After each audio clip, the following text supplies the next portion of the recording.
House Republicans plan their first public hearing on Benghazi next month after Congress returns from summer break. The committee, formed in May to investigate the deadly terror attack on our consulate there. But many Democrats believe Republicans are planning to go slow on purpose to try to bleed into election season and damage the prospects of Hillary Clinton. Let's talk about it with Emily Tish Sussman, campaign director for the Center for American Progress Action Fund. Chris Wilson is a Republican pollster and former executive director of the Texas Republican Party. So, Emily, are you of the opinion that this is all about politics and not about substance?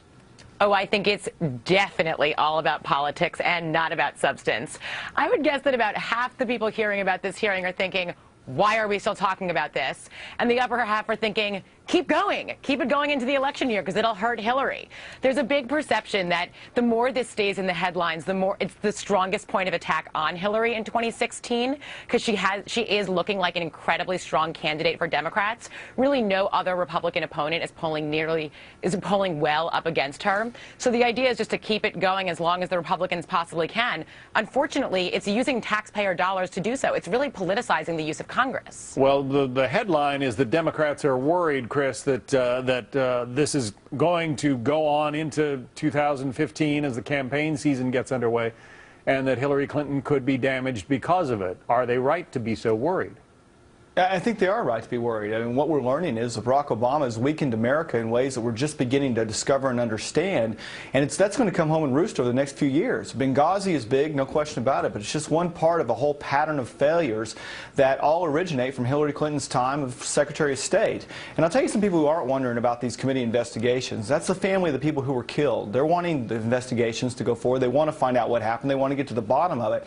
And I think we've got to understand that as the world continues to descend into chaos, as the reports that you've been going through one after another, and America is increasingly marginalized and threatened, it really calls into question what Hillary Clinton was doing when she had the reins and why voters should even consider trusting her with the ultimate authority of the presidency. When she had that moment at the microphones in front of an earlier congressional committee, Emily, where she said, you know, what difference does it make? I mean, I think there are a lot of people who are somewhat offended by that. I mean, it does make a difference whether these were, you know, organized jihadis out to get Americans or just some people who were deciding to protest. There is a difference, as we're seeing with the formation of ISIS. There's a difference in the kinds of people who are causing trouble in the Middle East. There is a difference, but what has already been determined by the House Oversight Committee is that there was no illegal activity here. There was no illegal activity. I feel like that point cannot be hit home strongly enough. You know, so there may be a difference of how it was handled, and I think the thing that everybody agrees on is that the intel community did not do well with rapid response, pulling information forward right afterwards, but there was no illegal activity. So to keep it moving forward is really just political. It's not, you know, it's really not about getting to the bottom of it. We've gotten to the bottom of it. Well, Chris, not everybody's looking for illegal activity. It's a question of confidence, isn't it? It is. Sometimes it's not about being illegal. Sometimes it's just about absolute incompetence. And when incompetence in federal government amounts to the death of people being killed, and us not acting when we could have acted, that is something that needs to be investigated. I mean, so far we've had Hillary Clinton's arrogant denial that she was even responsible or even had to answer for Benghazi.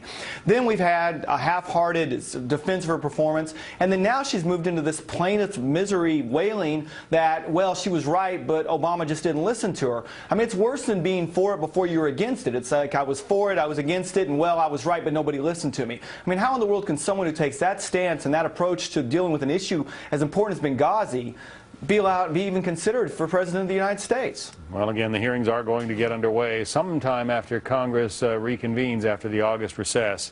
Emily Tish Sussman, Chris Wilson, thank you both. Thank you.